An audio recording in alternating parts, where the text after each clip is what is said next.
fun-loving, adventurous. I believe in making my dreams come true. And now try to not be like elephants so loud, be softer. To be a Miss India must become like a little factory where you go inside and you're polished like a diamond to the best that you can be polished to. The modern Indian woman. It hurts? It looks fab.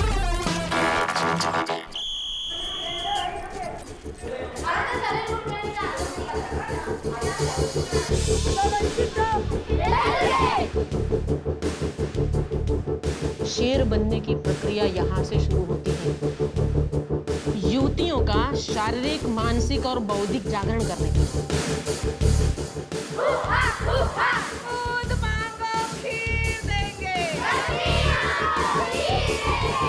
पण येणारा काळ तसाच आहे तुमचंही फार कमी दिसतंय पण येणाऱ्या काळात तुम्हाला शस्त्र उचलावेच लागणार आहे. I am not a Gandhi supporter. I hate Gandhi. Frankly speaking, I hate Gandhi. Bharat माता के लिए अपनी जान देना ये तो बहुत बड़ी बात है ना. हमारा भाग्य सौभाग्य होगा. When they told me that you've got a daughter, my reaction was, oh God. My husband comes and says, just kill her. Yeah, just kill her.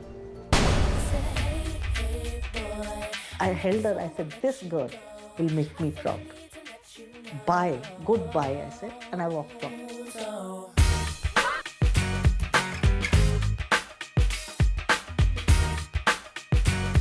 Should we go with the old world or should we go with the new world? There are a lot of things which are right for me, which are wrong for my family. But they need to understand, I've been born in 21st century. कि मैं कई तरह करते हैं ना India कभी नहीं लेने देंगे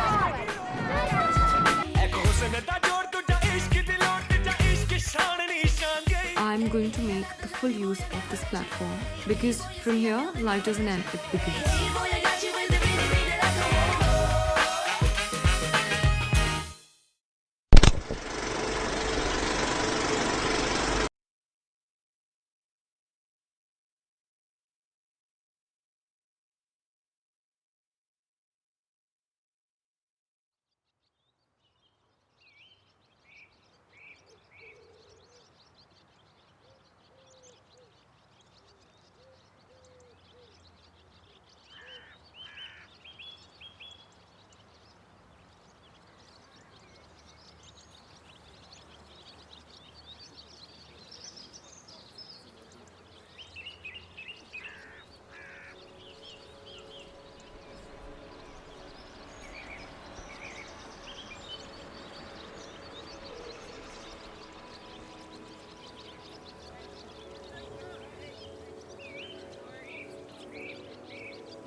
You can't talk about cricket without thinking about the values that were behind it.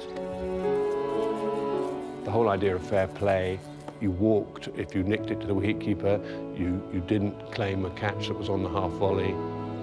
All these things were part of what we were trying to say to the world about the way we should treat one another.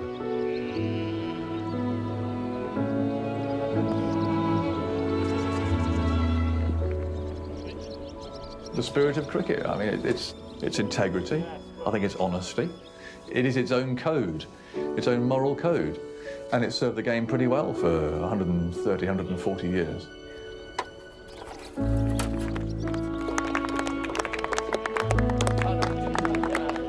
I remember Kofi Annan at the United Nations in New York once making the comment about something that had taken place in the world and said, that's not cricket. Kofi Annan has never played a game of cricket in his life, but he knows what cricket stands for. And if someone at the United Nations, the head of the United Nations, could use that term, it means that cricket stands for something, and the game should never be allowed to die. How could cricket ever die?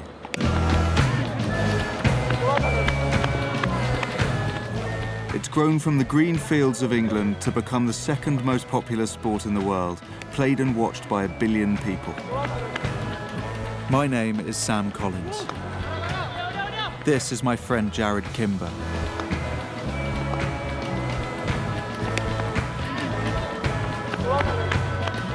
We're two among those 1 billion cricket fans.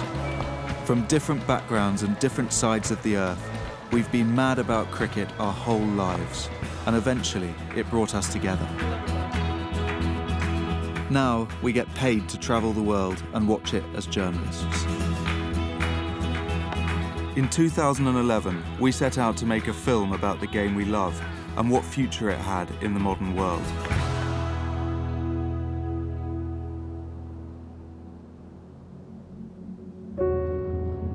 We couldn't have known then that we would stumble across one of the biggest scandals in sport, or what we would learn about the men who were supposed to be the guardians of the game. Cricket is going through a turmoil. It is going to destroy the game and all forms of the game. My family have been involved in playing cricket and administering cricket forever. We have no interest to hurt cricket in any way. That is incorrect.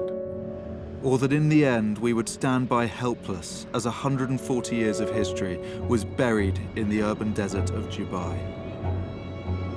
This is our story. It's a story about people, about greed, about power, about the endless pursuit of more and the precious things that are lost along the way.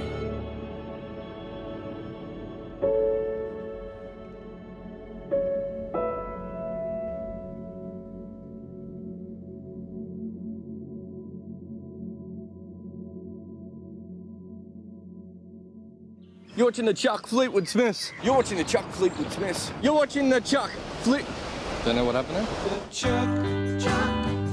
It all began when I was trying to make a career as a cricket journalist, and I met Jared, an Australian blogger who had come to London to shake up the establishment. Quickly realising we had more chance together than alone, we started making web videos for cricket freaks. We named ourselves after a famous drunk cricketer, and our mascot, Hansi, after a notorious match fixer. The results were often terrifying.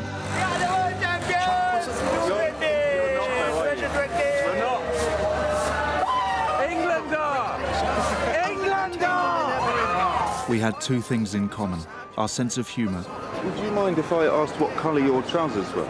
Well, I know what colour my trousers are. And a lifelong love of the oldest form of cricket, Test cricket.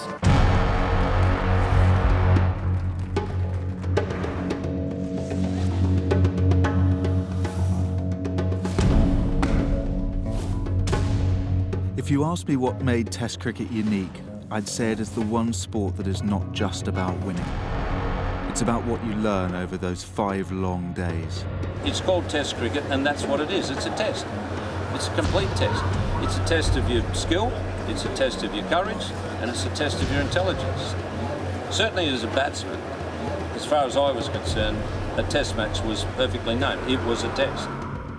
About the contest, nation against nation, bat against ball. It's like gunfight at OK Corral, and it's a nasty game and there's a real baddie. And he's coming after you. The opening batter, he's coming after you. Do you want to be here? Because he's going to hurt you. About the way different people play it. Test cricket allows people to be big and small and fat and thin, ugly and beautiful and slow and fast. And really no other sport does that. That's a freak of a game. That's what makes it so special. About how it brings so many different people together.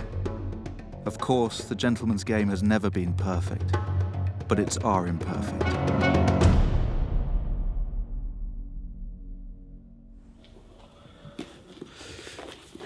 But however great we thought Test cricket was, we were constantly being told that there was no place in the modern world for a game that was a legacy of imperialism and lasted 5 days. So what are you packing for?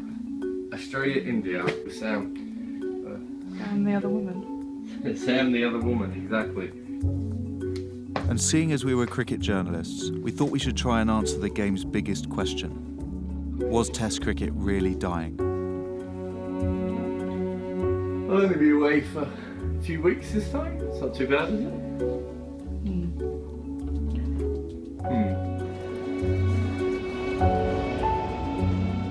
The first stop on our journey was Jared's hometown of Melbourne.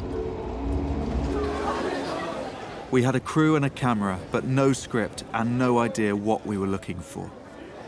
So we picked up the phone to a cricketing friend of ours, someone whose journey would mirror our own over those next few years. Basically, it's only the whole film basically hinges on you. It really doesn't. Tell him he's our human angle. Ed Cowan had just been picked to make his Test debut for Australia, and he wasn't your ordinary sportsman. If I had to cook you a meal to knock your socks off, I'd probably do salmon, fennel and dill on avocado, mango salsa maybe. I think you'd enjoy it. Ed and Jared had met online a few years earlier when he was just another young cricketer trying to make his name. Now, somehow, we'd persuaded Ed to let us follow him through the biggest moment of his career. Death of a gentleman. No gentlemen in here, boys. We hoped that his experiences would show us what Test cricket was really all about. Edward was passionate about being the best he always could at everything. Well, I used to take to the nets 3 days a week, and it always before a game, he always wanted a quick hit, which meant about, 400 balls.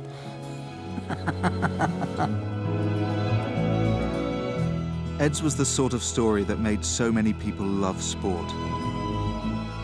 For years, he struggled with injury and then moved his family across Australia to Tasmania for a fresh start. Shots, and that brings it up.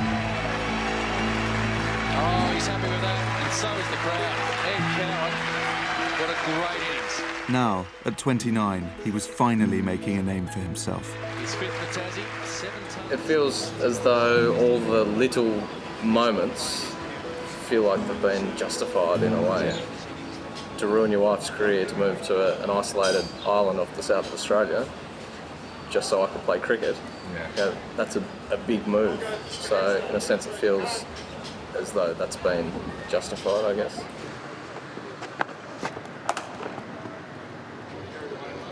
What we were watching was just the culmination of a lifetime dedicated to one cause: playing Test cricket for Australia.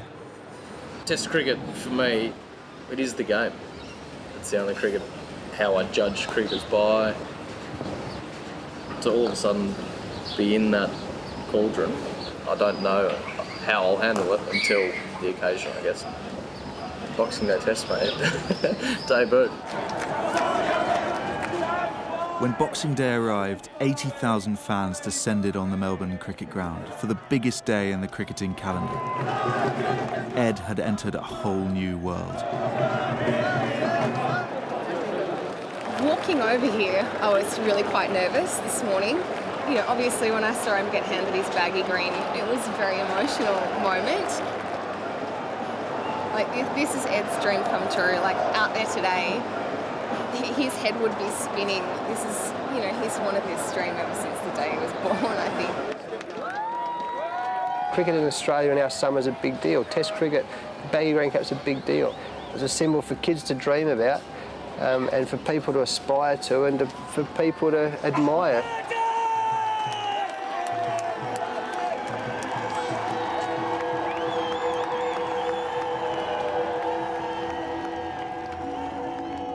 Look at them pounding their way out there. It's that goosebumps that you feel every Boxing Day. And just think about Ed Cowan. What's he going through? 29 years of age. He's got a technique for Test cricket.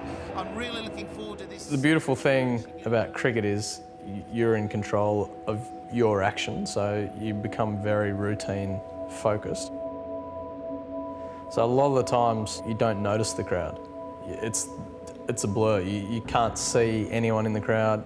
You can hear them, but it's sort of that white noise.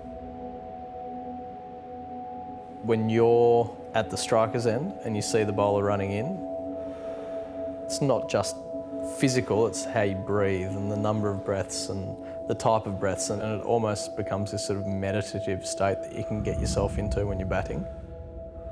80,000 people are coming to watch you play cricket, and you're just in your own little world enjoying your own private test match.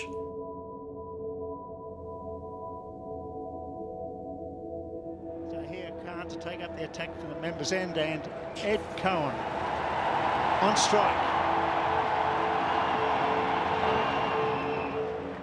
Now those 80,000 people in the Melbourne Cricket Ground and millions more at home on television waited to see if Ed Cowan was up to the challenge. But he does tend to leave the ball a lot. He makes bowlers bowl at him. He's away.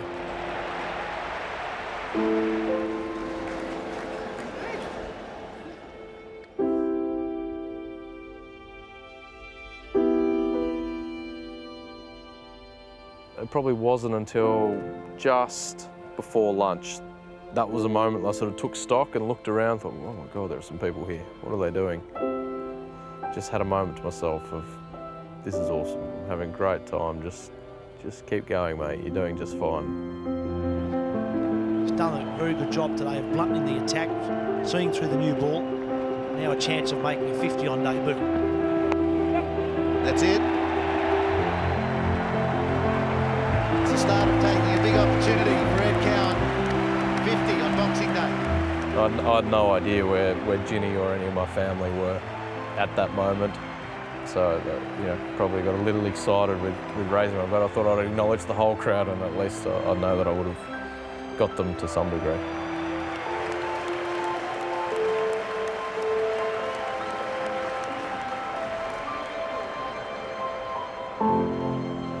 Three days later, Australia had won the game. When it was over, we saw Ed in the changing rooms. Awesome. Ed Cowan was now a Test cricketer, and the struggle had been worth it.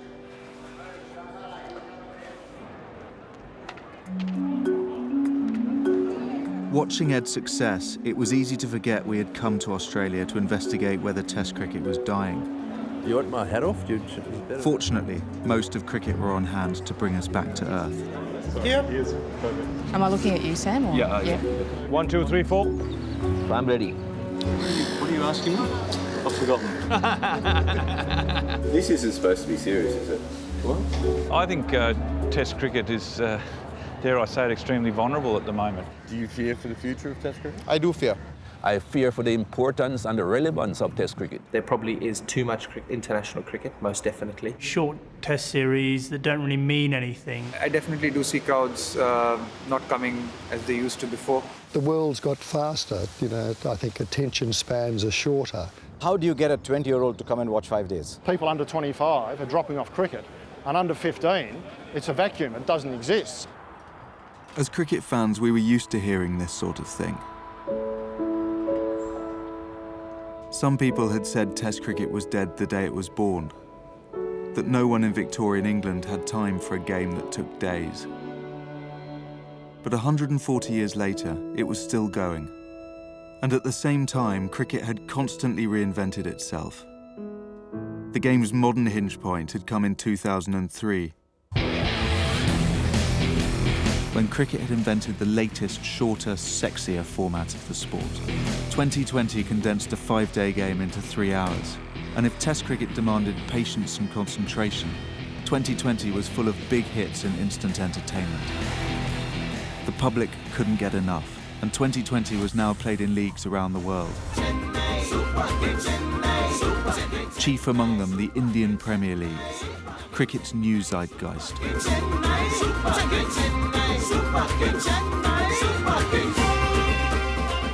You see so many flags going right around the ground, and they're shouting the name. We want a 6. There you are.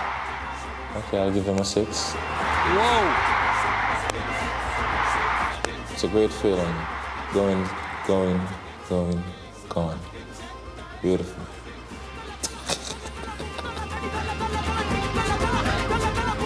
It seemed like cricket was in the middle of an ideological war. It was Test cricket versus 2020. Ambi, it's Chennai Super Kings.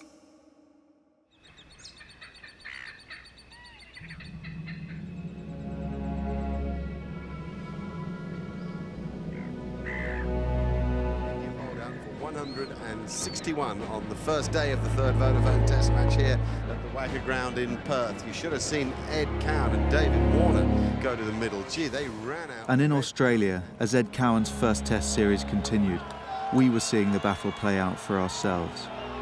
Whereas Ed's defensive style made him a traditional Test cricketer, his opening partner David Warner had shot to fame in 2020. Warner was aggressive and exciting, and the crowds and the advertisers loved him. They want to see probably 300 or 400 runs in a day. You know, it is tough as Test cricket. You know, you've got to have to play your shots, and people like to see that, and that's entertainment.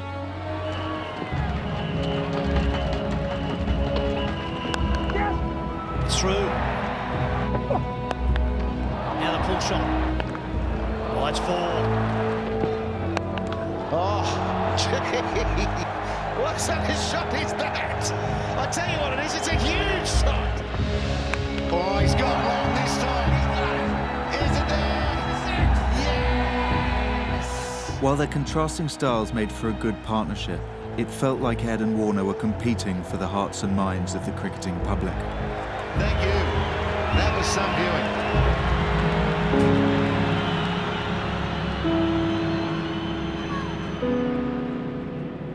Test cricket or 2020? 2020. 2020. 2020. 2020. Test cricket. What do you think of David Warner? Very good. Really? It's epic. Really? He's going to be a hero. I think we're settling into a great combination. It's amazing though, we're 150 after 23 overs. Incredible. Mr. Warner, would it be okay if I got your autograph? Yeah, mate, no problem. Could you write 101 off 69, please, as well? Good footage for your movie. Off 69. End of the day, right? There's one bloke. One Aussie. He's doing what he can. He's doing these ones. Next thing you know, he's doing these ones. 2020, they're just doing these ones, mate. That's shit. You combine these ones with these ones. Oh, you'll never take away Test cricket. Delicious. 4 bowled 6. 4 bowled 6. We didn't get it. Warner and Ed both still wanted to play Test cricket, and the game allowed both of them to succeed. And if Warner and 2020 brought new fans with them, was there really a problem? The head of cricket in Australia believed not, at least in his country. In our part of the world, Test cricket's in fantastic shape. I think we've seen over the course of the last decade a real re-emergence of the strength of Test cricket. It would appear on the surface that there are different and perhaps even greater challenges in other parts of the world.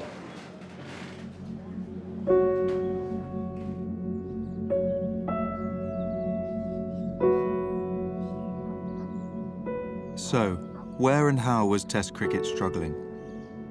Gideon Haigh, the most respected cricket historian in the world, was the perfect person to give us our first lesson in the arcane world of cricket administration. Could you outline for us what the key problems with cricket, as you see them, are? It's the best I've got. As one of the chief consumers. I'd condense it into a question, which I don't think administrators have answered, which is that does cricket make money in order to exist, or does it exist in order to make money? And I think that hitherto the first is applied, increasingly the second applies. So Test cricket's problems came back to one thing.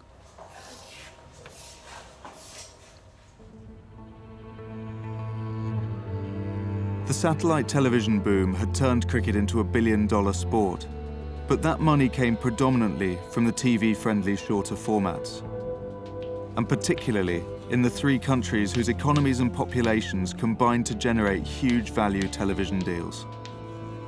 This meant that their national boards were entrenched at the top of cricket. It's funny, you know, the end of colonialism is always meant to beget or nurture democracy, but in fact what we have is an increasingly oligarchic cricket state run by 2 or 3 powerful nations in cahoots with each other, forming alliances as and when they see fit. It was a different story elsewhere, with the other 7 Test-playing nations virtually bankrupt. One of these were the team that had first helped me fall in love with Test cricket 25 years earlier.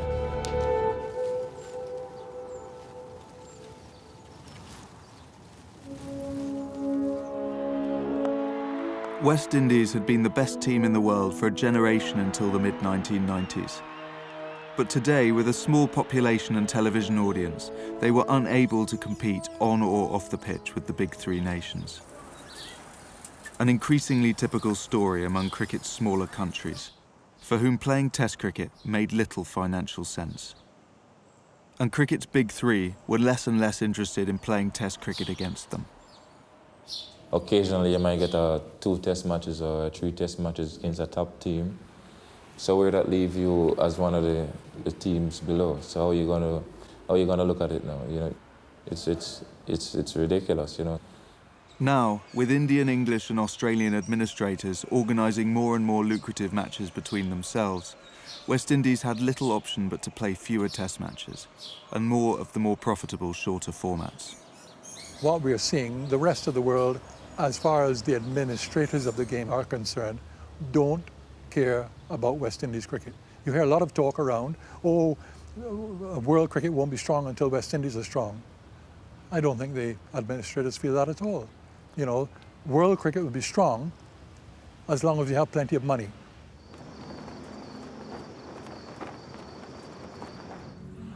It was clear world cricket was in serious trouble.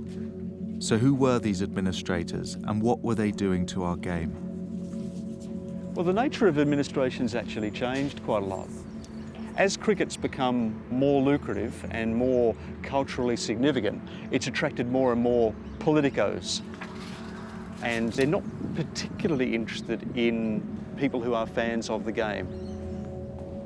To help us understand why the big three countries would not support the survival of Test cricket around the world, Gideon directed us right to the top of the game. Have you thought about doing Haroon Lorgat? Yeah. Yeah, he'd be good. Look, he's talkative at the moment because he's fucking pissed off. Do you want to turn that off? Isn't there a cricket ground at the end? I don't know, where are we? Haroon Lorgat was the chief executive of cricket's governing body, the International Cricket Council, which distributed over $1 billion of TV income equally among the 10 Test nations. But it was easy to see why Lorgat might be annoyed. He was just a servant of the ICC board, made up of representatives of the boards of those Test nations. Are you frustrated that you can only push cricket so far? In a sense that you've got to work with the members is a challenge. It's frustrating in the sense that we don't have executive authority to do as we would like. It means dealing with each of the respective members is challenging that. We've got to get together to make the best decisions for the game, and that's not always easy. Lorgat's main problem was the ICC's most powerful member, the Board of Control for Cricket in India, the BCCI, whose potential TV audience of 1.3 billion made them the dominant force in cricket's economy. With cricket's poorer nations relying upon the TV revenues from India touring their country, no one could afford to disagree with them. And behind the scenes, the BCCI, rather than Lorgat, controlled the ICC. I'm not concerned about the strength of the BCCI. What concerns me more is about the weakness of other boards. I think governance is impacted or affected if you've got weak member boards. Now, though, we had heard that the Indian board wanted to change the way ICC revenues were divided, so that they got a larger share of the TV income at the expense of the smaller countries. And they appeared to be blocking Lorgat's attempts at reform until they got their way. Lorgat had announced he was retiring early, but if we'd hoped he would open up, we were to be disappointed.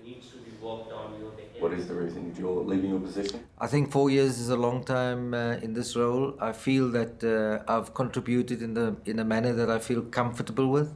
And I think I've done as best as I can, and it's perhaps a good time for someone else to pick up.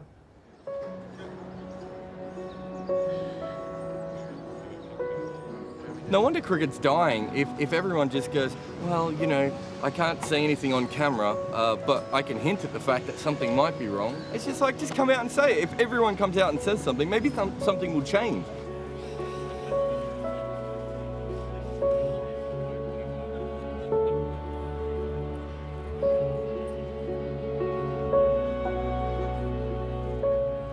But as India lost their third Test match in a row, others did start to voice their fears. that the BCCI were no longer interested in Test cricket. It actually means a lot because, we're a passionate cricket nation. It means it's a case of misplaced priorities. It means you're not taking Test cricket seriously. It means 2020 cricket and one-day international cricket is the be-all and end-all of Indian cricket. My question is to the Indian Cricket Board. Is the Indian Cricket Board interested enough in saying Test match cricket is our priority? The actions have told us that it's not.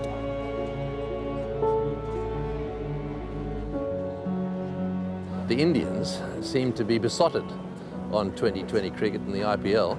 So the current administrators have got a huge obligation now to see to it that cricket, Test cricket in particular, maintains its status. Whoever wants to say anything, they're most welcome to say it. Be my guest. If India is powerful at the moment, so be it. The others have to live with it. It was clear that we were no longer making a film about Test cricket. Test cricket was just a small part of the battle for control of the whole game. And there was no way cricket could deal with any of its competing interests without proper governance. Everybody cowers at the feet of the financial muscle held by India. India, who have every right to run the game, they want to run the game, and why shouldn't they run the game if they generate the greatest interest and income, are not prepared to be held responsible or accountable. And so this extraordinary circle of uncertainty and lack of pastoral care continues.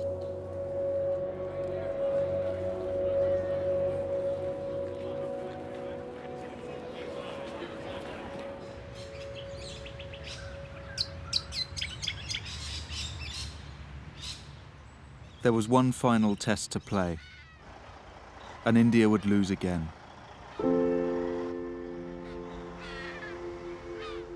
Ed Cowan had had the summer of his life, and for all the problems we were seeing, he was a reminder of the simple dreams the sport was built on. Is this our final? This is almost a farewell. Johnny Farnham farewell tour. What do you want to know? Well, I want you to tell me how you feel. Tired, emotionally drained, but a very deep sense of satisfaction. It's 10 times, 50 times better than what you could ever imagine. It does feel like the start of something. One of the great characters of Edward, which you can go right to the whole thing, is he plays cricket for a team. He's always played cricket for a team. He's been taught to think like that. You don't play to be famous, you play because you want to win the game. The team wins, not you. As we left Australia, we were worried for the future of cricket, and that if Test cricket died, these values died too, trampled in the pursuit of money and power.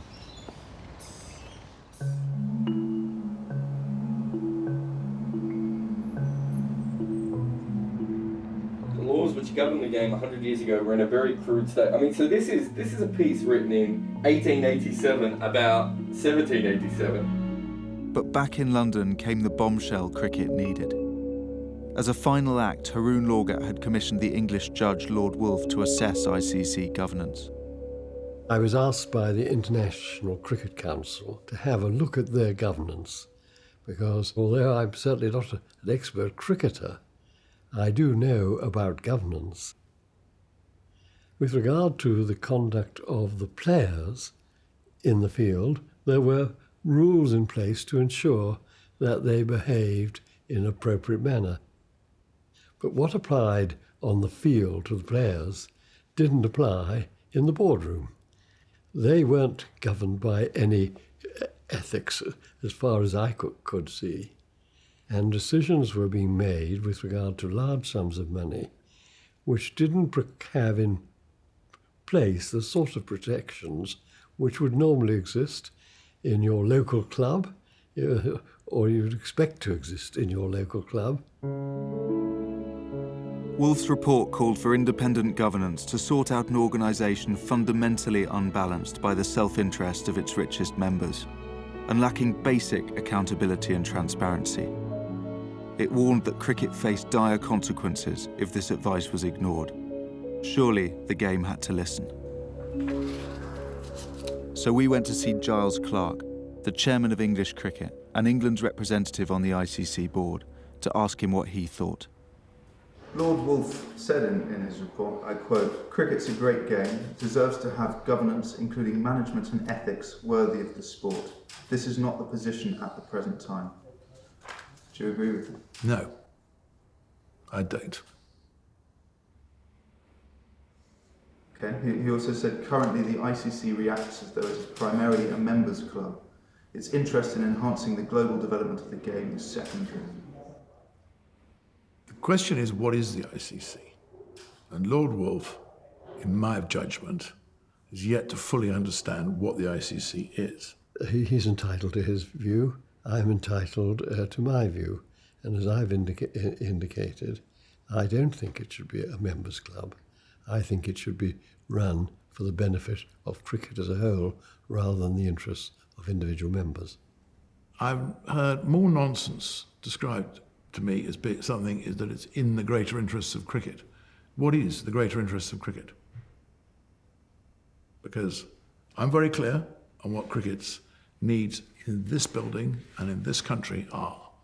What is in the interest of cricket is that the support surely provides an exciting and dramatic spectacle at international level where the contests are seen as being fair. Clarke's background was running pet shops and a wine business. And here he was telling us that a former Lord Chief Justice knew nothing about governance. The BCCI rejected Wolf's report too. This seemed crazy, but no one was surprised. The Wolf report was calling for turkeys to start voting for Christmas. He was saying that the people who run cricket are too powerful, they should give their power away. It's a turkeys and Christmas scenario. They're certainly not going to vote themselves out of power. Do you think we'll ever have an independent ICC? Before or after hell freezes over?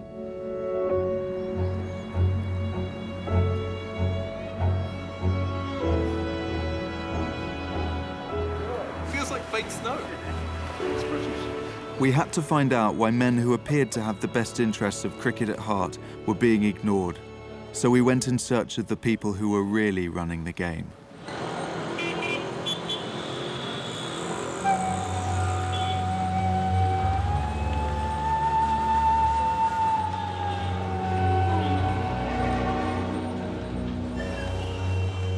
Our next stop was India, a chance to see for ourselves the country who so many in the West were blaming for all of cricket's troubles.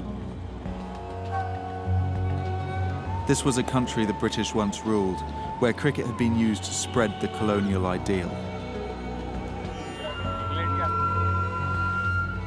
Things were very different now. Modern India was like 1920s America on speed, on a fast track to modernity, as infrastructure and society struggled to keep up. The one thing that united this land of vast extremes was cricket.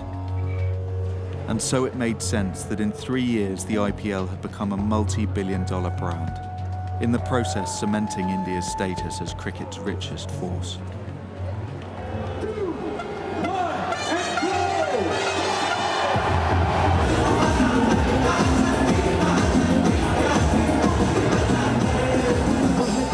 In India, they say that 3 things sell: cricket, religion, and Bollywood. And suddenly you have this mixture of cricket and Bollywood coming together. And the cocktail is so powerful, it's mega entertainment for an average Indian.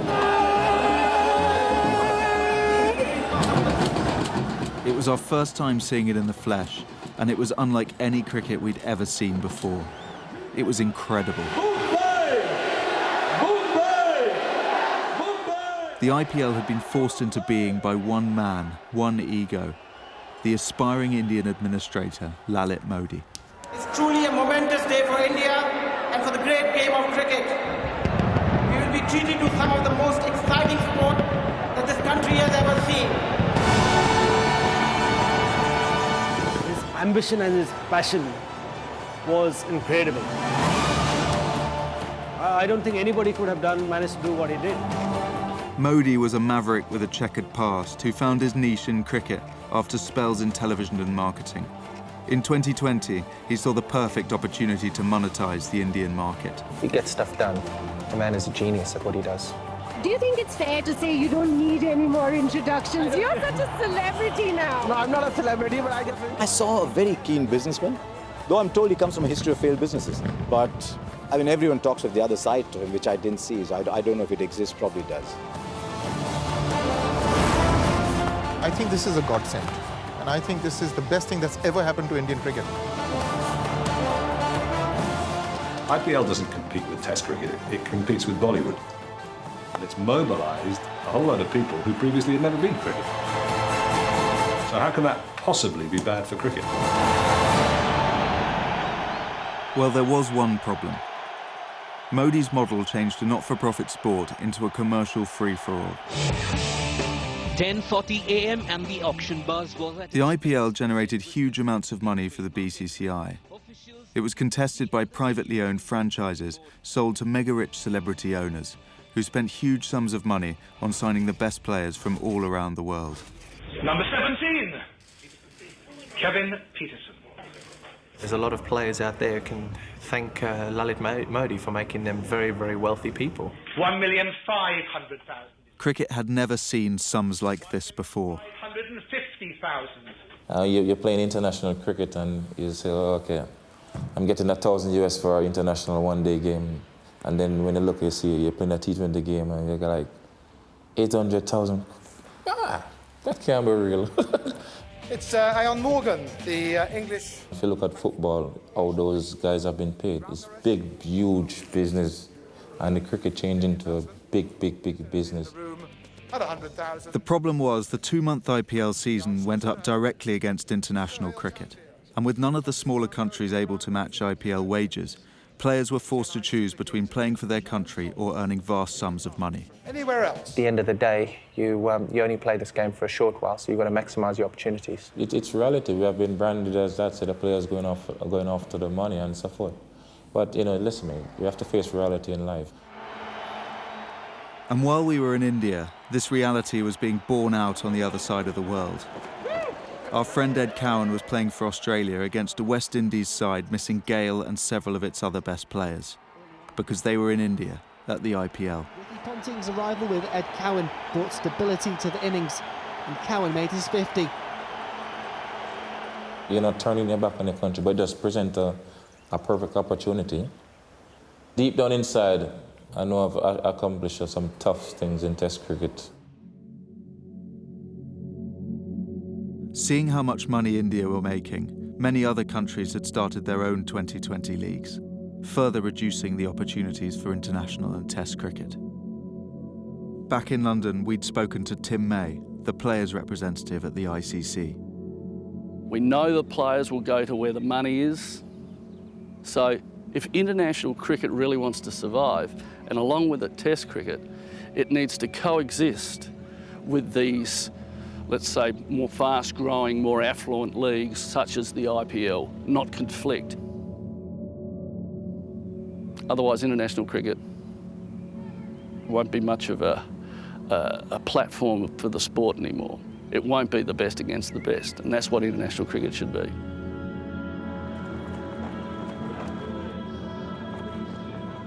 With no one balancing the demands of 2020 and Test cricket, the future looked bleak, as we'd seen for ourselves the previous month in Sri Lanka. You're watching the Chuck Fleetwood fence. Today I saw a silly short forward point and I liked it. Close on day 4 in Colombo. Good old-fashioned Test cricket. Sri Lanka was a cricket-mad country where few locals went to Test matches. The board was $45 million in debt and riddled with politics and conflicts of interest.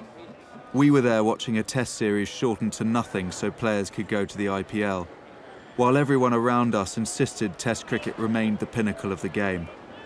This was a system that existed for 3 countries, with everyone else kept on life support for convenience.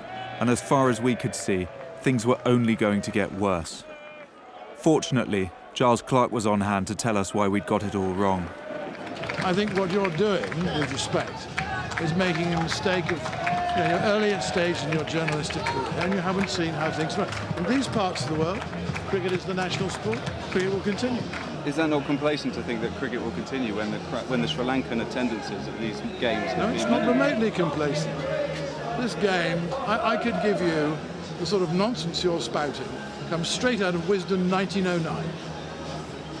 Straight from the editor's notes. It's almost verbatim. The future of cricket is a dire problem. It's 103 years ago. But whatever Giles said to us, no one was immune. The IPL cut across the English season too, and back in 2008, under pressure to match IPL wages to keep his best players happy, England's entrepreneurial chairman saw an opportunity to prove he could do things without India. Texan billionaire Alan Stanford arrived at Lord's with a suitcase of money to make English cricket an offer they couldn't refuse. One night, one game, winner take all, $20 million. So let me get this right. If you win, $1 million per player. If you lose? Nothing, absolutely nothing. I hated the concept of winner take all. That was what really got me. And that is not cricket. It might be a silly old saying, but you do not play cricket for winner take all. That is not what the fundamental of cricket is about. That's not the spirit of the game. The old ways don't work anymore. You've got to change. You've got to move into the 21st century. You've got to think entertainment. Sports is entertainment, pure and simple.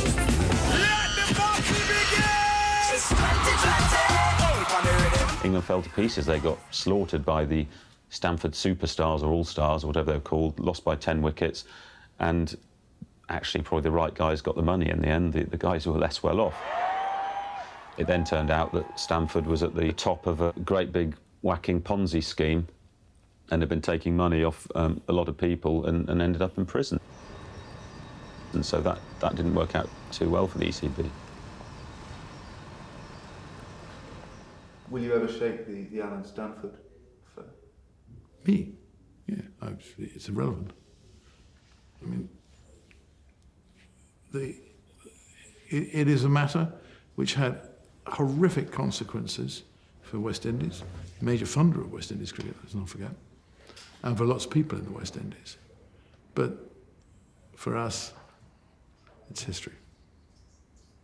What were the circumstances that made you think that Stanford was a good idea? I don't talk about Stanford. This interview wasn't about Stanford. Well, the interview is about the decisions people make. You must understand that Stanford might appear like... No, we're not. If you said this was about Test cricket, we'll talk about Test cricket. Okay. Well, I won't harp on about it, but it is about the decisions that administrators make in order to finance Test cricket as well, in order to promote the game. Surely you see that is part of it. Next question. Okay. Somehow, Giles Clarke survived. But now his efforts to go it alone had failed so spectacularly, he had little option but to try and align himself with India. Whether something's healthy or unhealthy, you're dealing with reality. Without the Indians being willing to play so much away from India, the situation for a lot of the boards would be very serious indeed.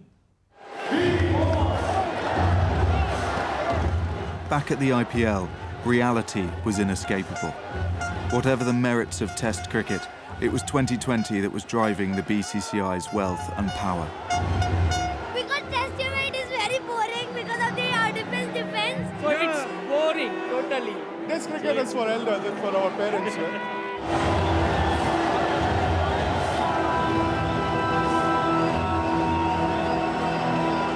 The day is not far when I think franchisee cricket might take over. Nobody is forced it down anybody's gullet. It's what the people want. It's what the reality is.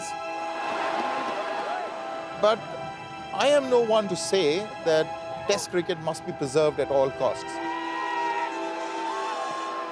Eventually, it will be the people who will decide. Arun Lal was right. The people should decide. our fear was that they wouldn't have the opportunity. If money was the be-all and end-all, Test cricket was doomed. But were those running Indian cricket really so intoxicated on their newfound wealth that they had lost sight of what had helped cricket last so long in the first place?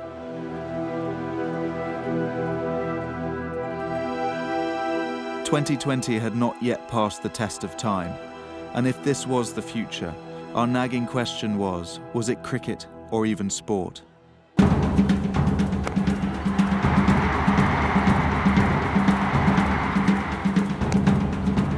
Or was it entertainment?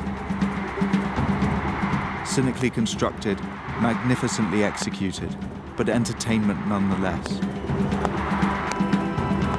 Because while sport endures, entertainment shows get cancelled. I could be watching Major League Baseball, I could be watching European Champions League football. This is just smash. Well, the cricket's just about, cricket's more about like the sportsmanship, the stuff that comes along with the game more than the game itself, right? Test cricket seems to embody that more than this. Maybe it doesn't have those kind of intricacies that Test cricket had, that has endured almost 200 years. So I fear that this might cannibalize on Test cricket and then fade away on its own. That's the major problem.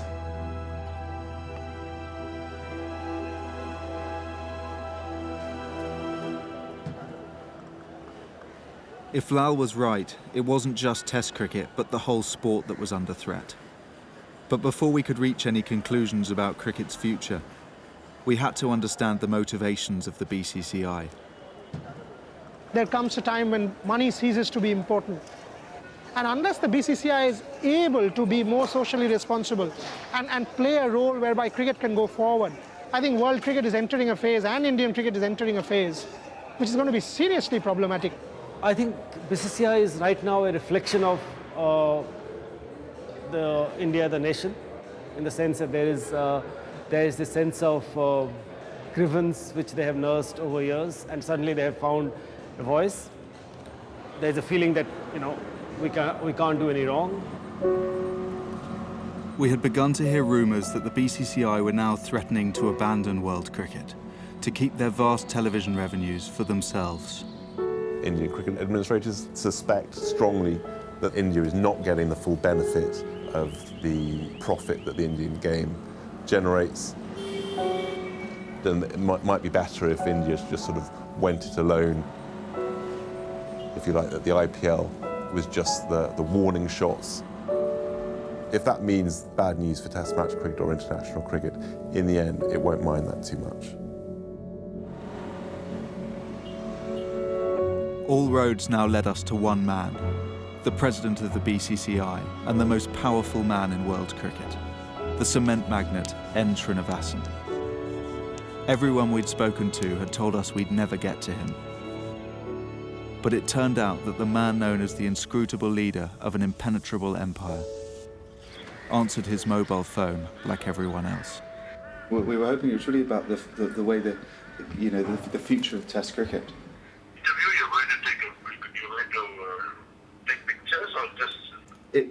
It would be a video interview, if that's okay. It would be for a film.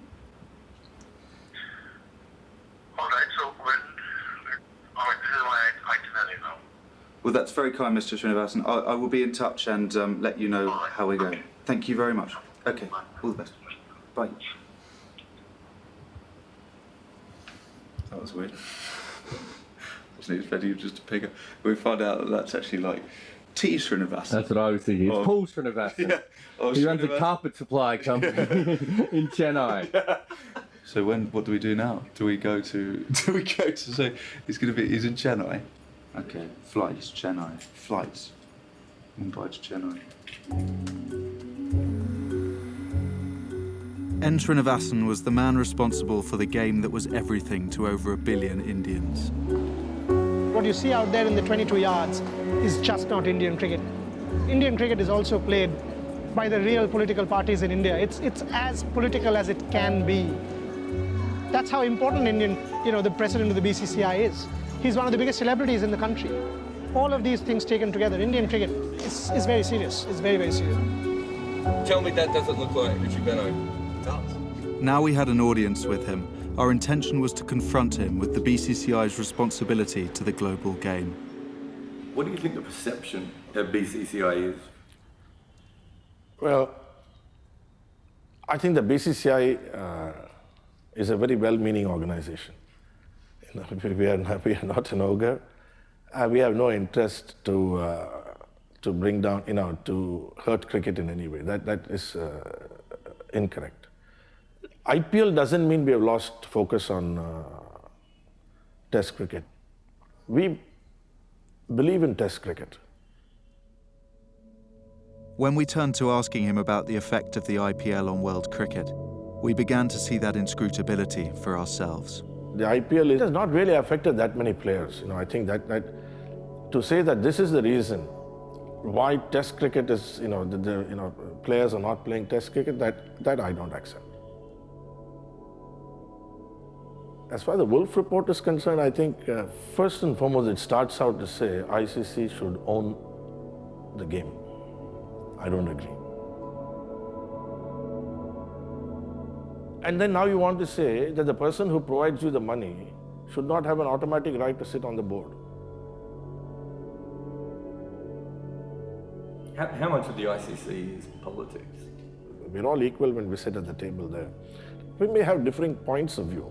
We may have differing points of view on some issues, but that doesn't mean there's politics in it, no. That I won't accept.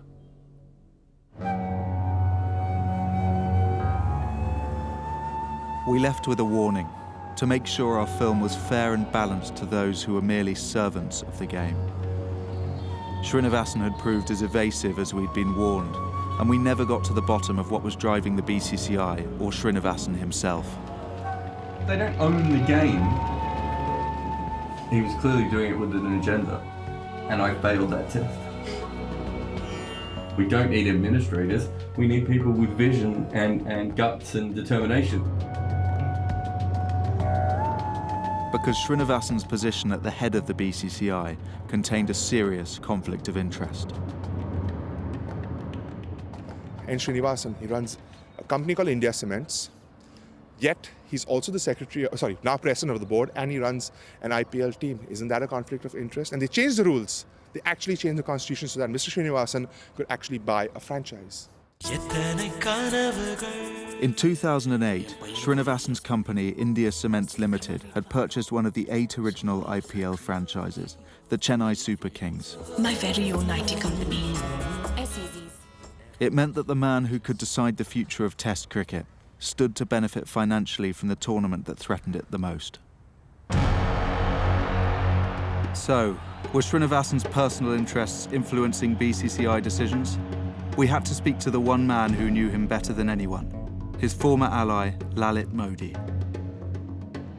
By 2010, the cult of Modi had become too big for Srinivasan to ignore. The BCCI used him when he was at his best.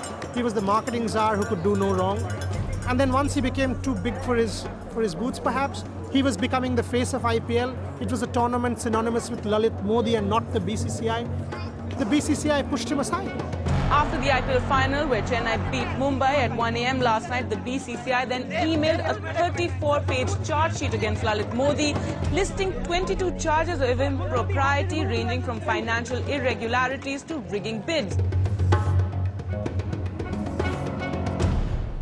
Do you think that the IPL would have existed without Lalit Modi? I think the IPL has grown and is better.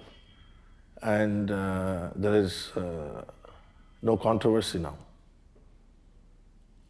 So you're saying he was the reason that there was controversy before? I don't want to, I don't want to give importance to Lalit Modi and talk about him. How does Lalit Modi going from being hero number 1 to suddenly public enemy number 1 in the BCCI? Okay, it's a part of life, I'm always been a public enemy for a long time. It's all right. As far as BCCI is concerned. But Mr. Modi, are you confident to come back? Come back. I have not gone anywhere. Claiming to have received threats to his life, Modi had fled the country for London, as the world he'd helped to build carried on without him.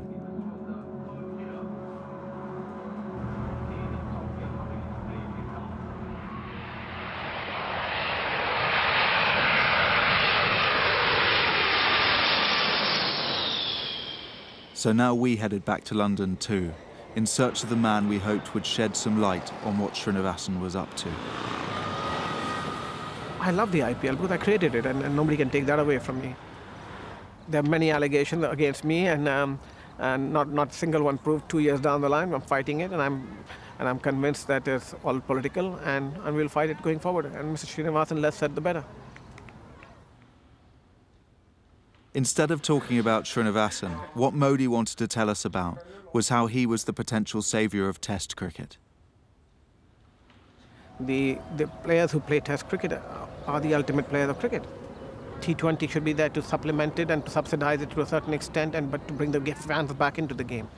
This seemed a remarkable turnaround from the creator of the IPL, but we couldn't ignore a man who had proved he could make money and expand cricket's fan base. We as cricket administrators, our job is to promote the game and build the fan base, and this is what people forget. Our job is not only to get the money. Money will come if we keep the fans. So the key and the fundamental issue is don't lose your focus on the fan.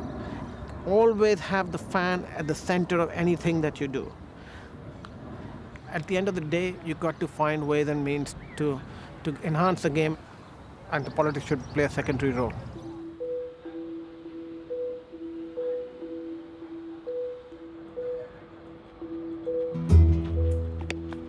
The problem for world cricket and its fans is that politics does play a role.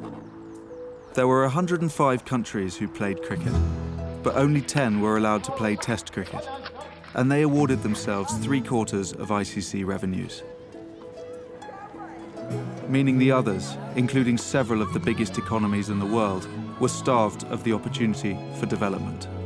The NYPD Cricket League plays a modified version of the sport called 20-20, which is 20 overs per side and more popular in the United States. China, for example, only received $30,000 annually to grow the game in a country of 1.4 billion people. There was, though, a potential answer to this problem, using 2020 to take cricket to the Olympics. What the Chinese government told me was that once it becomes an Olympic sport, then the amount of funding we get from our government is going to be so large that we will pay for everything. But just get us to a stage where it becomes an Olympic sport. Olympic status would see the Chinese government pledge up to $20 million a year to the development of cricket. You reach out to China, you reach out to over 1 billion people. Even if out of those 1 billion people, 10% play cricket, that's 100 million people. That's what it's about. And that's what should be the role of sport, is to bring pleasure to hundreds of people, thousands, in this case, millions of people. China are just one of many countries who would benefit from cricket's Olympic inclusion. So what did the ICC think about cricket in the Olympics? What do you think of cricket in the Olympics? I think it's a tournament for too far. The Olympics takes place during the English season. It's impossible for us to set aside time for it. It would have an enormous economic impact on the game in this country. It's a complete non-starter. But you could see how it could appear to be an example of a board putting its own thoughts first rather than the game as a whole. In terms of, if you're talking about growing... I have every right to put my board's interests first.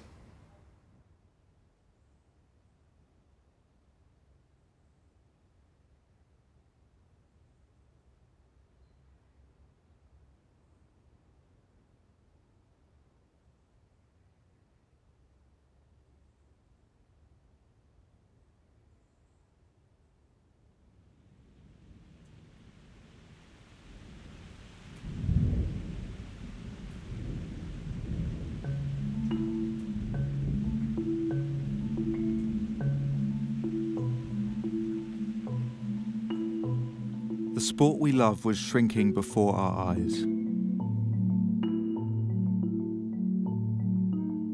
How many sports in the world are actually contracting, are actually trying to diminish the number of countries that play at its top level? That just seems to be cutting off your nose to spite your face.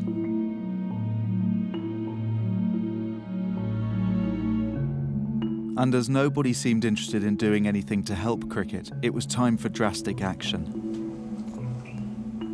You know, in terms of getting the whistleblower and stuff like that, is that something you'd be prepared to talk about? I quit the Chuck Fleetwood Smiths to finish the film and get it out there. This was taking over my life. Jared remained on the inside with his ear to the ground for developments. It's not about cricket, it's about life, and it's about things that people love. Most cricket fans have no idea that their game is basically being strangled by the three major nations. Then things started to get strange for both of us. We'd released a trailer to raise money featuring a picture of Giles Clarke and Alan Stanford, and it seemed it hadn't gone unnoticed, as Jared's press pass was mysteriously withheld. At a meeting at Giles Clarke's office, Jared's boss was asked to explain what we were doing with this film. Clarke also wrongly alleged that Jared had racially abused an ICC employee. All we'd wanted to do was make a film about Test cricket. Now we'd wandered into a 70s paranoia movie where our careers and reputations were at stake. An ex-member of the ICC told us we'd be making things worse for ourselves if we carried on, as interviews we had been promised were withdrawn. Others, scared about repercussions, wouldn't come on camera. Things were getting murkier by the day. For the first time in my life, cricket no longer felt like a game.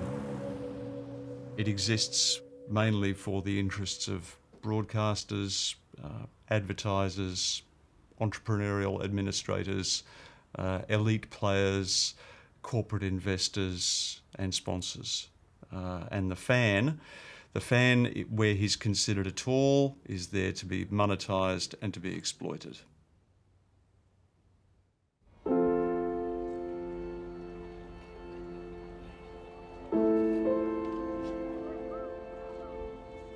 But just as we were losing faith, came a reminder of what we were fighting for. Well, it's brought about a field change. There are now two men out on the boundary. There's the back foot again, and wow! Cut nicely. He's looking good, Ed Cowan. He's really putting in at the moment. There's another beautiful back foot cut. They need a couple of individuals to stand up, and it just might be Ed Cowan. He's getting himself going. He's done it! Ed Cowan fulfills the boyhood dream.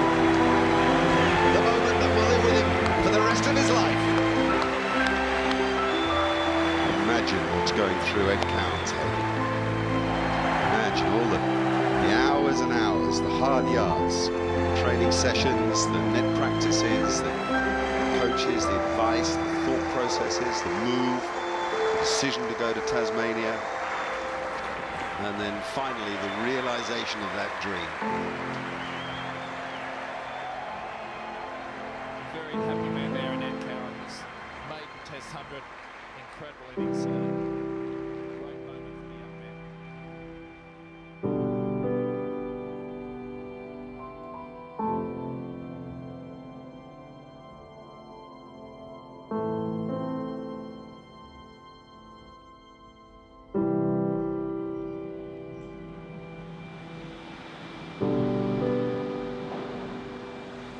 Back in London, as a new year dawned, we had a breakthrough of our own.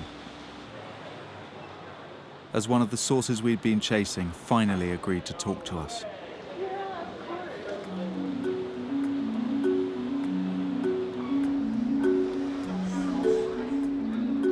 David Becker had been head of legal affairs at the ICC and a key ally of Haroon Lorgat, but had quit his post in 2012, disillusioned at how cricket was being run. He wasn't keen to go on the record yet, but finally, this was a credible source giving legitimacy to all the rumours we'd heard about how Srinivasan and his lackeys were controlling world cricket. Now we weren't alone. And in search of an ending to our investigation, off we went again, this time to the new home of cricket, Dubai.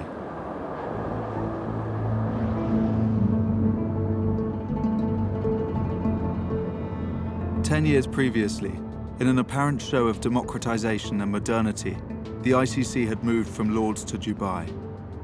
with tax-saving opportunities finally forcing a break from its colonial womb. Now their headquarters stood in Dubai's Sports City, a half-built monument to an era of global excess. This was where the most powerful men in cricket met to decide the future of the game, and we were here to see it for ourselves. But we had to find them first. That actually doesn't look unlike it. All right, well, it says ICC on it, so that should narrow it down. That one over there. Because no one knew where these meetings happened or what was said. There was no press conference, no agenda, no published minutes to explain decisions worth billions of dollars that affected billions of people. It is in its own little... And as David Becker explained later, India, with the help of England and Australia, were regularly manipulating votes at the ICC board table. As head of legal, I was responsible for overseeing all the legal aspects of international cricket. 2012, it became obvious that decisions amongst the key powers, particularly the big three, were being made in the corridors and being presented to the ICC board. You became aware that there was a pattern emerging. These proposals, which were ostensibly in the best interest of the game, were being rejected.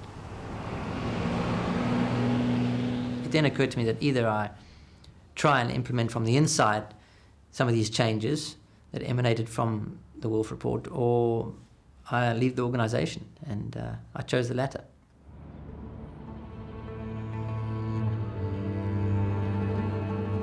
Back on the trail of the meeting, we got a tip-off.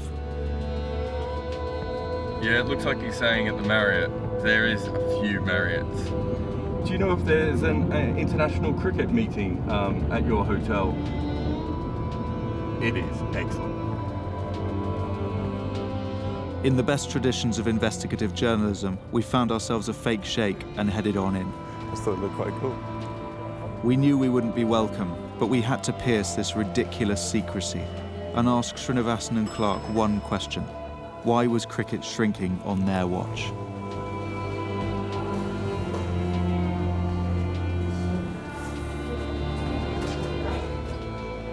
Send Ahmed out onto the roof. Send Ahmed out onto the roof, do you reckon? Ahmed, if you go out onto the roof, mate. Unfortunately, our sheikh hadn't charged his camera battery. But soon the main men started arriving. Peter Chingoka, head of cricket in Zimbabwe and right-hand man to Robert Mugabe. Then a familiar face arrived. Giles, hello.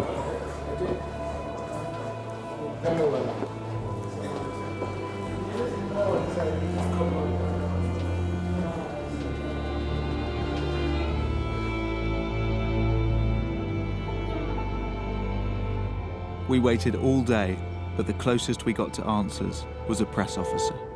We just want to ask one question. We've been investigating this film for 2 years. Everything comes back to this meeting. We have one question, which just comes down to transparency and accountability. Sammy, this isn't heads of state. This is cricket.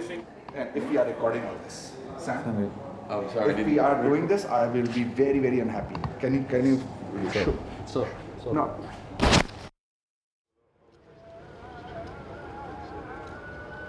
When it was over, we felt like we'd blown it. We'd come all this way and got nothing. But even we couldn't have imagined what was really going on behind the scenes that day. It wouldn't be long before we found out that things were far worse than we had ever suspected. First, one of Srinivasan's opponents and a vocal supporter of the Wolf Report, Players' representative Tim May, was swept aside from his position at the ICC as the BCCI pressurised national boards to get their candidate elected in his place.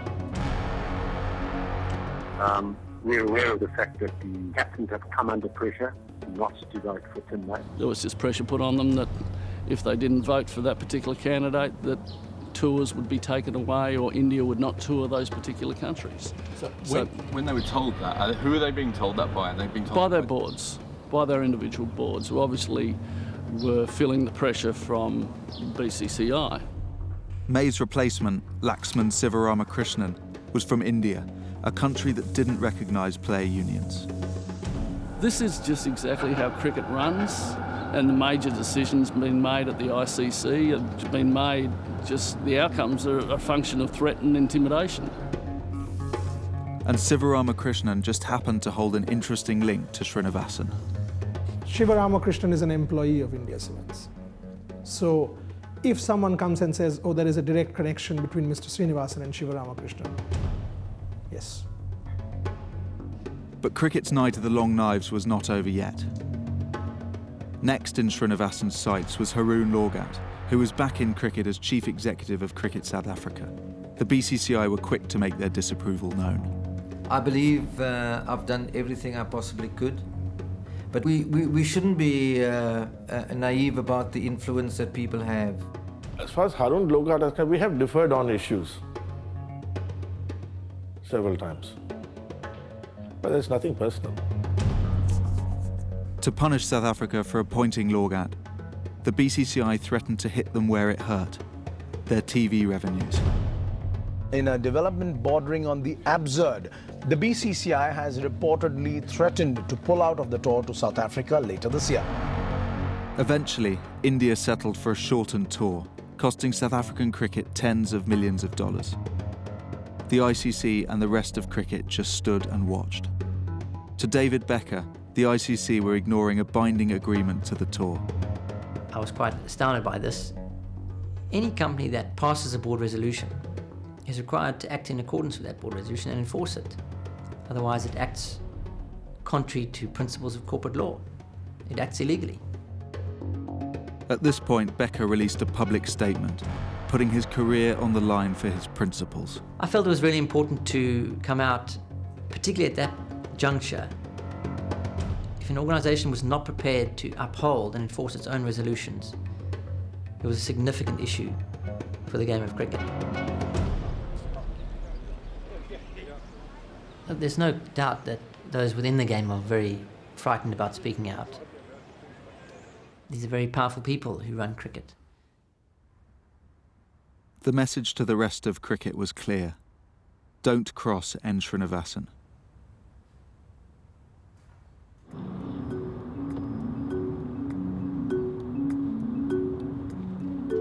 But not everyone was intimidated.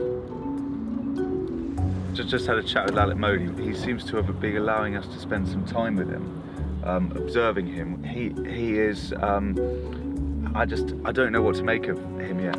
I think Lalit could hold the key to the whole film, basically, because he is the one guy. He knows where the bodies are buried. Whether we trusted Modi or not, he was our best chance of finding the one piece of evidence that could rein in Srinivasan and bring proper accountable governance to the ICC. Did you see the email I sent you? The name is Joel Clark at ECB. It's in his book as Clark ECB. Somebody emailed me this document. I'm not going to ask him where he got it from. I have an open invitation on Twitter. Modi showed us emails he claimed were one example of how India, England and Australia were colluding to control the ICC board. It's basically 3 or 4 people and how they manipulated over the years their plan of fixing the ICC as their own personal domain, and how they have encroached upon good governance and brought disrepute to the game, and it's important to expose that. But even Lalit Modi didn't seem to have the silver bullet that cricket needed. Maybe his reforming zeal was encouraged by the troubles of his nemesis back in India. IPL 6 पर लगे spot fixing As Srinivasan's IPL team, the Chennai Super Kings, became embroiled in a match-fixing scandal that led right back to Srinivasan's door. The Mumbai police is likely to question Gurunath Mayappan, who's the son-in-law of Chennai Super Kings owner N. Srinivasan. Srinivasan's son-in-law, in charge of running the Chennai Super Kings, was caught placing illegal bets and tipping off bookies about team selection. Suddenly, Srinivasan's empire appeared to be crumbling. I have done nothing wrong. I have no intention to resign. I cannot be bulldozed or railroaded into resigning. Now, cricket at the end of the day is a gentleman's game, right? There is a degree of morality. No question about it. Mr. Srinivasan and Gurunath Mayappan are implicated in the whole saga. Mr. Srinivasan not directly, but being BCCI president and being the father-in-law of Gurunath Mayappan should have stepped down, and Gurunath Mayappan, by having betted, has brought the game of cricket into disrepute. There is no two ways about it.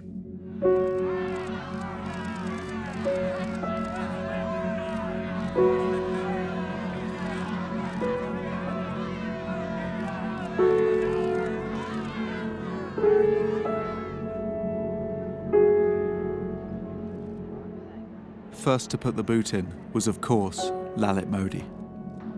Nothing happened in the BCCI or in the IPL or in the ICC, as a matter of fact, without the stamp of Mr. Srinivasan. What I created can't be taken away. Yes, I'm responsible partly for Srinivasan's rise. Mr. Modi, how much of responsibility would you yourself take tonight? I take full responsibility for the fact that that I created a monster.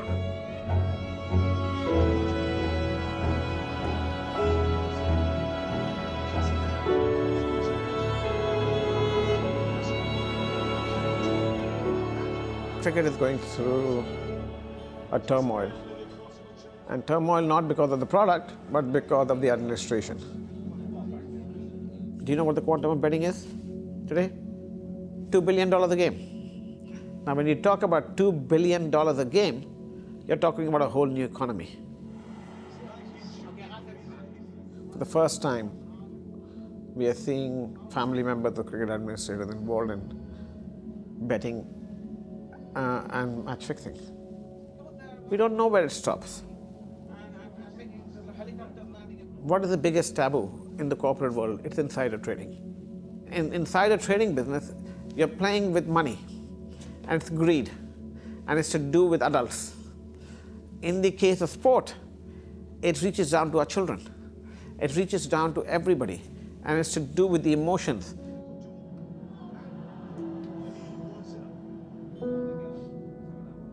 It is going to destroy the game and all forms of the game.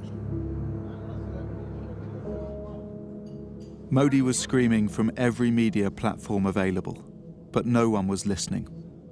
Somehow, Srinivasan clung on to power in those months that followed. How was a mystery to us, at least until we took a step back and had a look at the world he had created for himself. Everywhere you look in cricket, there is an India Cements employee or someone who owes something to Srinivasan. The current captain of India, MS Dhoni, is also a vice president of India Cements, the captain of Chennai Super Kings. I mean, where does this whole thing stop? It's not so much that he's running the game, he's become the alpha and the omega of the game. He's the very centre of it. You can't dig him out because he is cricket at this point. He's, at this stage, any committee to get rid of him, he'd be on.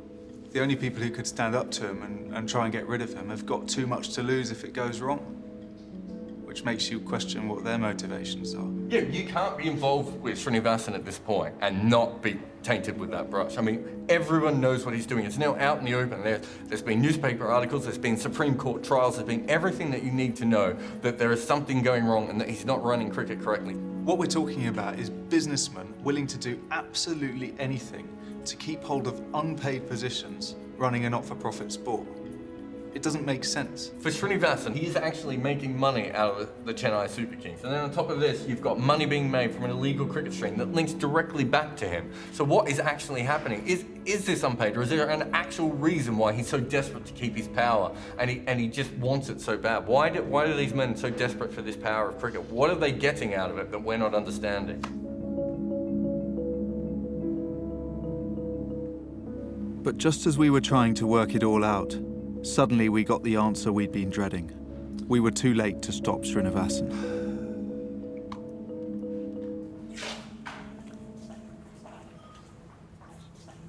The BCCI has given a green signal to a proposal that will give 3 countries, that's India, Australia and England, more power and more money. While the BCCI claims that this move is for the betterment of the game, it could just end up destroying world cricket as we know it.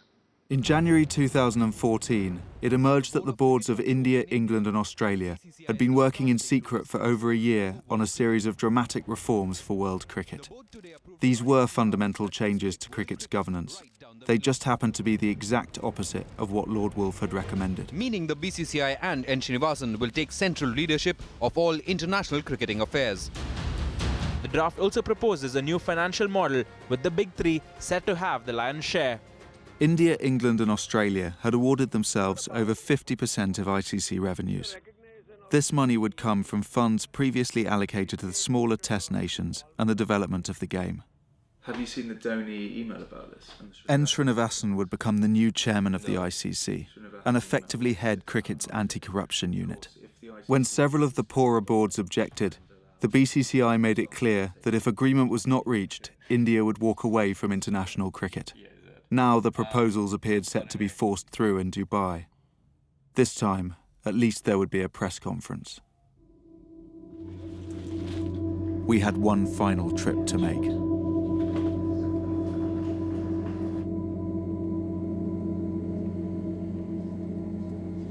I'm very disappointed. I would hope that cricket would not have adopted the attitude that it has to putting its house in order. England, Australia, and India say, trust us. It's a power grab and a money grab.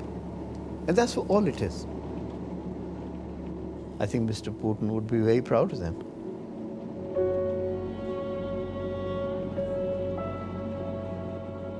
It's like they want to be superpowers of the world.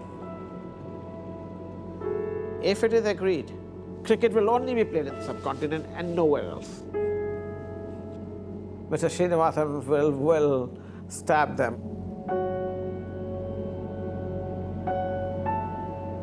If you dine with the devil, it said you should use a long fork.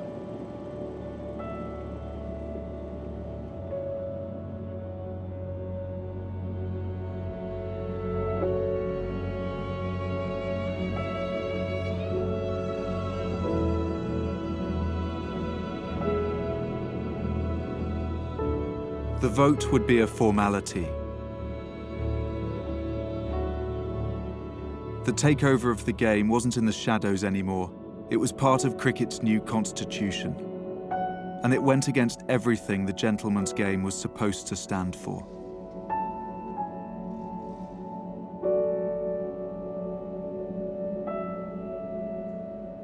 We had started this film to see if Test cricket had a future, and instead discovered a sporting scandal.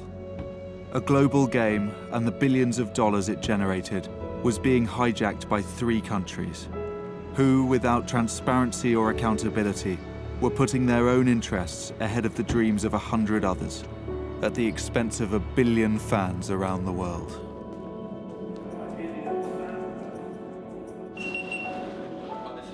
Without proper governance, cricket as we knew it had no long-term future. But we felt that the many people who lived, breathed and funded it deserved better. And as we sat there in Dubai and watched it all unfold, with the culprits nowhere to be seen, we realized that while our questions may have made no difference, at least we had recorded the whole story, so that all those other fans could see for themselves how the very men charged with cricket's survival seemed hell-bent on its destruction. Never, to be truthful, had much authority.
When we first came into camp for the Ashes series, it felt like the apex of months of work. The biggest moment of your career, an Ashes tour away from home. Felt like everything had gone to plan, and that was the moment. But a change of coach, there was a different feeling around of you're under pressure, you're playing for your spot. I was batting in a net with David Warner, which clearly was a bat-off. And I had probably had the greatest net session I've ever had. it just felt like everything was coming together. I was playing well, head was in a really nice spot. And then Ed Cowan has come out, so it's another left-hander. So 2 left-handers at the crease. Averages 32, 31 years old. And listen to the crowd now as Finn from the pavilion end. And I saw the ball and what I thought was a full toss. You know, just hit a full toss. From the pavilion end, runs in and bowls to Cowan, who drives, and it is caught and slip, and Finn's on a hat-trick. Cowan's out first ball, and listen to that noise. And you sort of look behind, what have I done? Oh, he's caught it. And what a remarkable day. I have to go now? What do you mean? As Cowan chased, it's a horrible shot, I'm afraid, for a number 3 batsman.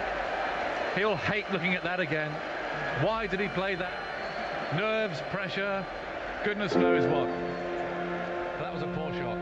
I was just about to say that Ed Cowan's more a batsman that works on the fence and leaving the ball.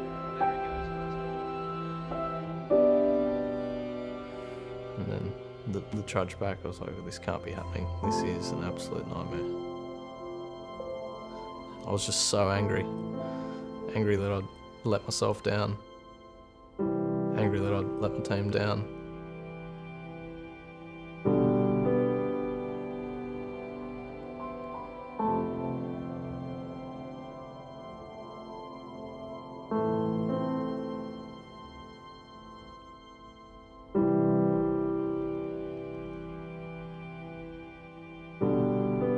Test matches do things that strip a man to the bone. They bare your soul. If you're below standard in Test cricket, you're exposed as in no other sport. Do you feel that the Australian public have judged you now? Interesting question. Yeah, they probably have. What do you think they think of you? Not good enough. Good Aussie battler style cricketer, but not good enough.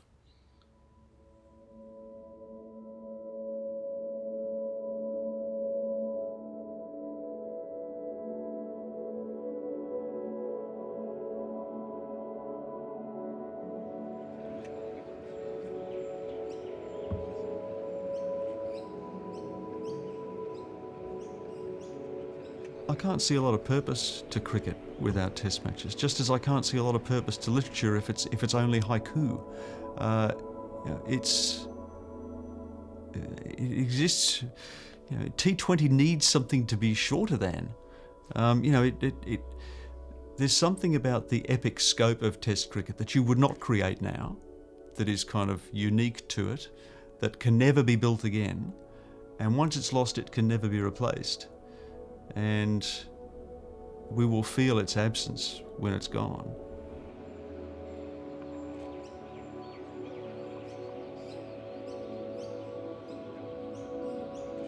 The ICC is like a large family, and humbled by this opportunity to provide leadership to the ICC, to provide, I think, a more financially stable financial position to full members, associates and affiliates, and also take steps to take cricket to all parts of the world. No one is going to buy a newspaper or turn on a television program to watch a good news story about administration in sport. People aren't interested, and why should they be? We perform these roles unpaid, don't forget, and it's very time-consuming because we love the game. We're interested in the game. We care about it. There will be a time when we will see everything starting to say, I told you so. It's not I told you, I warned you so. I've been trying to tell you again and again and again, and I keep harping about the same thing again and again because I see how detrimental it is to the game, because I love the game, not for any other reason. Somebody other than me would have probably walked away. I have done nothing wrong. There is no charge of wrong. I mean, I have not done anything wrong for which I should feel that hesitant to take this position. But there comes a time in every man's life where they need to stand up for the things they believe in. I believe in the governance of the game. I believe in the integrity of the game. I believe it's being compromised. What matters to us is that the team are properly written about. The team is what people are interested in. The national team, the county teams, that's what people follow. And that's what people should be interested in. We hope that we can bring back the good gentleman's game back, a policy not only in the playing field but also in the boardrooms. I can't accept that cricket has an image problem. You know, there may have been some instances, rare instances, few and far between, but I think almost all cricket is very competitive and very fair, hard fought.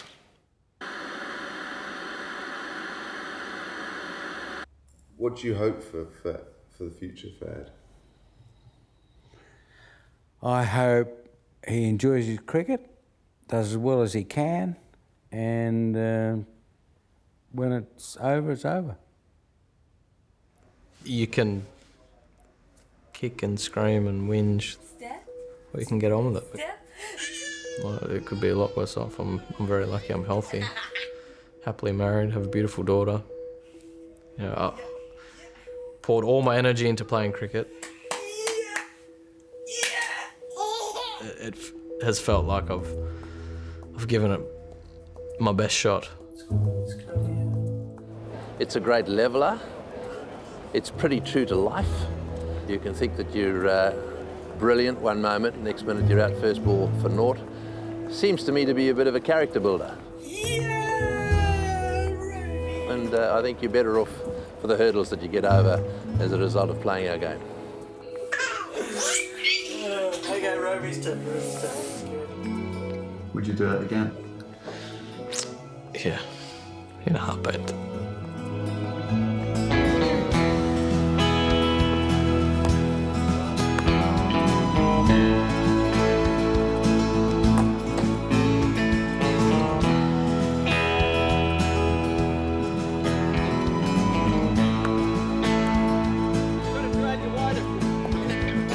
When I was a young kid growing up in school, when people were asked, what do you want to do when you grow up? And I just said, I want to be a test cricketer. It's the only life I've known. We react quickly now so that we safeguard and protect test cricket. It just needs us to support it and work with it.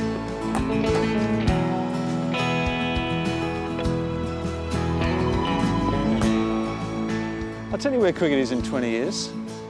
It's out there, because I'm still playing it. It's the player's game. And they'll take me out of here in a box, because I think it's the best game in the world.